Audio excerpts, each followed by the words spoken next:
Hi everyone, আজকে আপনাদের সামনে নিয়ে আসছি পাতাকপির পাকোড়া। আসসালামু আলাইকুম।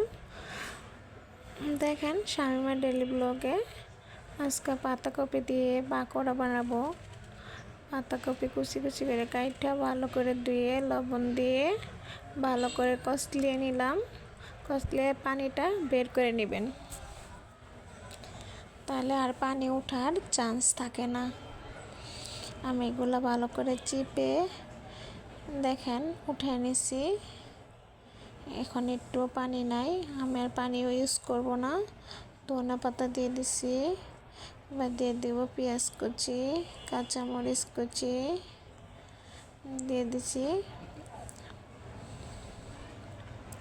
বিকালে চার সাথে গরম গরম পাকোড়া কিন্তু মজাই লাগে, চার আড্ডা কিন্তু জমে যায়। বাচ্চাদেরও দিতে পারেন দুপুর টিফিনে। মরিচের গুঁড়া হালকা দিছি, কাঁচা মরিচ দিচ্ছি, আপনারা চাইলে মরিচটা স্কিপ করে যেতে পারেন। জাল বুঝে লবণ, হলুদ, এখানে দিয়ে দিচ্ছি 1 চা চামচ জিরার গুঁড়া, আর দিয়ে দেব রসুন 1 চা চামচ রসুন পেস্ট। এবার দিয়ে দেব চাউলের গুঁড়া আর হলো 1 চামচ বেসনের গুঁড়া।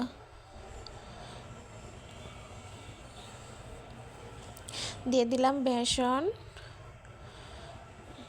এবার দিয়ে দিবেন একটা ডিম, আর স্বাদ অনুযায়ী লবণ তো আমি আগে দিয়ে কষলায় নিয়েছিলাম, লবণটা স্বাদ অনুযায়ী দিয়ে নেবেন। আমি একটা ডিম দিয়ে ভালো করে একটা মথে নিই। এবার আমি কড়াইতে তেল গরম দিয়ে দিছি। এবার আমি এগুলা পেঁয়াজের মতো করে সাইজ করে ভাজতে দিয়ে দিব। দেখেন তেল গরম হয়ে গেছে, এখন আমি একটা একটা করে ভাজতেছি।